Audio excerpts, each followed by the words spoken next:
BNP chairperson ও সাবেক 3বারের প্রধানমন্ত্রী মরহুমা বেগম খালেদা জিয়ার আত্মার মাগফিরাত কামনা করে যশোরের মনিরামপুর উপজেলার চালুয়াহাটি ইউনিয়নে এক দোয়া ও ইফতার মাহফিল অনুষ্ঠিত হয়েছে।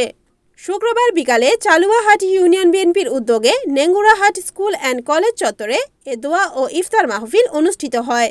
উক্ত অনুষ্ঠানে সভাপতিত্ব করেন মরহুম মোহাম্মদ মুছার জ্যেষ্ঠ পুত্র উপজেলা বিএনপির সদস্য বিশিষ্ট ব্যবসায়ী মোহাম্মদ কামরুজ্জামান শাহীন। দোয়া ও ইফতার মাহফিলে প্রধান অতিথি হিসেবে উপস্থিত ছিলেন মনিরামপুর উপজেলা বিএনপির সাধারণ সম্পাদক মোহাম্মদ আসাদুজ্জামান মিন্টু।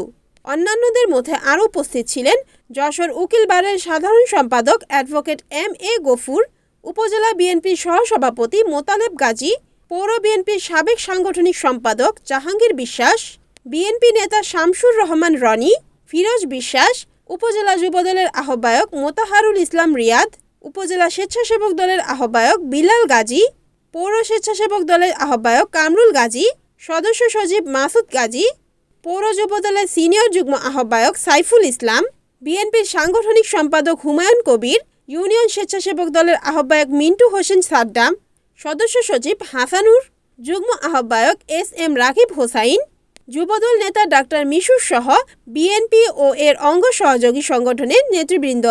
দোয়া ও আলোচনা সভায় উপজেলা, পৌর ও বিভিন্ন ইউনিয়ন বিএনপি এবং অঙ্গ সহযোগী সংগঠনের সহস্রাধিক নেতাকর্মী উপস্থিত ছিলেন।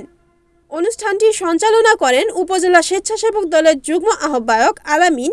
দোয়া পরিচালনা করেন মাওলানা আব্দুর রৌফ।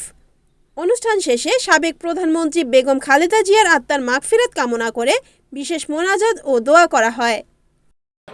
আজকে যে এই দোয়া মাহফিল আজকে যে অনুষ্ঠিত হচ্ছে অল্প সময়ের ভিতরে, যারা আজকে এই দোয়া মাহফিলে এই স্বল্প সময় যারা পরিশ্রম দিয়েছেন, যারা সময় দিয়েছেন, তাদেরকে অসংখ্য ধন্যবাদ। পাশাপাশি আজকে আমাদের থানা নেতৃবৃন্দ এই চালুয়াটি ইউনিয়নে আসছেন, তাদেরকে কষ্ট করে আমাদের এই চালুয়াটি ইউনিয়নের প্রোগ্রামে আসার জন্য তাদেরকে অসংখ্য ধন্যবাদ। সর্বোপরি আমরা আজকে প্রাণ খুলে আমার মরহুম নেত্রী বেগম খালেদা জিয়া, আমার সদ্য প্রয়াত আমার বাবা আলহাজ মোহাম্মদ মুসা, আমার চাচা বজলুর রহমান সহ যারা এই দুনিয়া থেকে চলে গেছেন, তাদেরকে জন্য আমি বলবো সবাই আমরা পরস্পর যদি দোয়া করি এবং কারো মনে যদি কোনো কষ্ট থেকে আল্লাহর রাস্তায় সবাইকে আপনারা ক্ষমা করে দিবেন। আহ্বান করেছিলাম, সেখান থেকে আমরা 17টা ইউনিয়নেই আমরা প্রোগ্রাম দিয়েছি যে আমরা এই একই অনুষ্ঠান আমাদের দেশ মাতার জন্য আমরা দোয়া অনুষ্ঠান করে যাব 17টা ইউনিয়নেই এবং একটা পৌরসভাতে। তার প্রথম দিনেই আজকের এই চালুয়াটি এই অনুষ্ঠান, মাত্র একদিনের ব্যবধানে আমরা এই অনুষ্ঠানটি আমরা করতে সক্ষম হয়েছি। সে কারণে মহান রব্বুল আলামিনের দরবারে আমরা শুকরিয়া আদায় করি যে আমরা এত অল্প সময়ের ভিতরে এত সুন্দর একটি দোয়ার অনুষ্ঠান আমরা আয়োজন করতে পেরেছি। তো যারা আজকের এই আয়োজক বা এই আয়োজনের সাথে যারা অত্যন্ত পরিশ্রম করেছেন, আমি তাদের সকলকে আমি ধন্যবাদ জানাচ্ছি।